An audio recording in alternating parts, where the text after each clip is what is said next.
My name is Neil Basu. My Indian name is Anil Basu. I was a former police officer. I am now retired from policing and I work as a security consultant and a podcaster. I'm here because I was asked to come and speak about inclusion to the Asian Fire Officers Staff Association. And I've given two previous speeches and Q&A sessions to AFSA, and I absolutely support the work of staff associations who are trying to make people more confident and more capable of getting on in their organisation. I like what AFSA do. I supported our staff support associations inside the Metropolitan Police, so I want to help support this. In organisations, leadership is everything. I think people confuse leadership and management. You manage things, you lead people.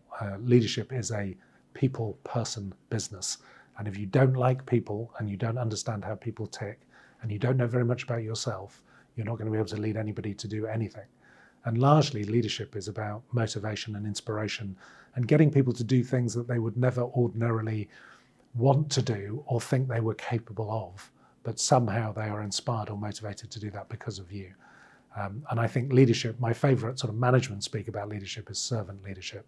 Sandhurst in the military have this down to a fine art where their mantra is serve to lead. And the point of that is everybody who works for you, everybody that you're leading, you are serving them so that they can give the best of themselves. And if you keep that in mind, the arrogance of being a leader, the lack of humility that comes with over-promotion goes away and you realise why you're really there. And that's to get the most effort from the really important people, the people who are doing the job every day. Or not, I would say these things to anybody who wants to be a leader. The first thing, you really have to want to do it. So I always ask people about your organisation. What are the most important things going on in your organisation at this moment in time? What is worrying your chief? What is worrying the top of your organisation? And if they can't answer that, they're not ready to lead because they don't understand their own organisation and its place. And they say, why aren't you working in those areas of the business that are most important? That's the courage to stand up and be counted in the things that are most important. That's a mark of great leadership. The second thing is remember leadership myths. They really are myths. Leaders aren't necessarily born, they are made. You can study leadership, you can find somebody you respect and admire, you can read about it, you can listen to podcasts about it, do your research, understand what leadership actually is, and work at it. This thing that leaders were born, not made, is nonsense.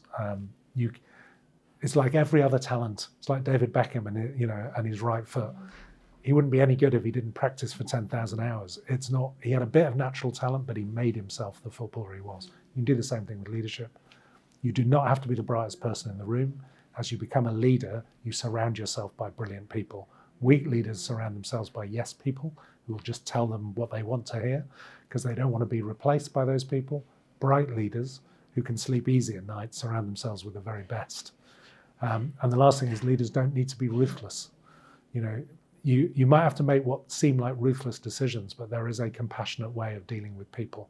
Even if you have to fire people, certainly if you have to discipline them, certainly if you have to make them do things that they didn't think they were capable of, certainly if you need to make them do things that they do not want to do, there is a way of doing that that doesn't involve being a ruthless individual. And I think ruthless leaders might get short-term results, they never get long-term results. And there are certain character traits that you need to be a leader. Every person who lectures in leadership has their self-help book that you would find in a corner stand at an airport. I am no different. I have certain character traits that I think leaders should have. The courage to stand up and lead.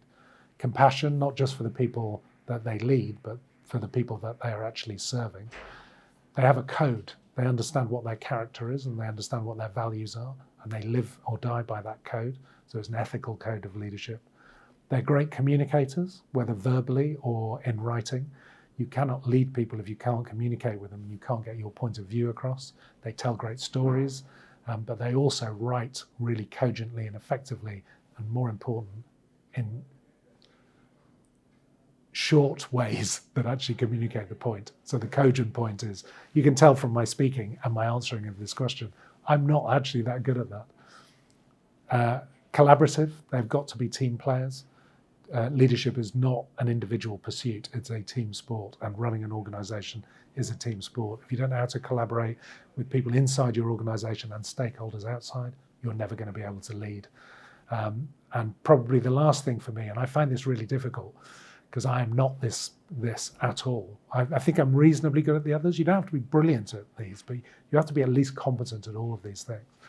But the creativity side of it, where leaders are creative, that doesn't mean you have to be the person who invented the smartphone or the internet. What it means is you can recognize a great idea, and when you recognize the great idea, you can actually, when you recognize the great idea, you can put that idea in place. That's what the creative side means. And what it all comes down to at the end of the day is if you want to lead, be at least competent, because you need to be credible in front of the people you lead. So whatever it is you're leading, you have to be at least competent. But remember what I said, leaders are not the brightest people in the room.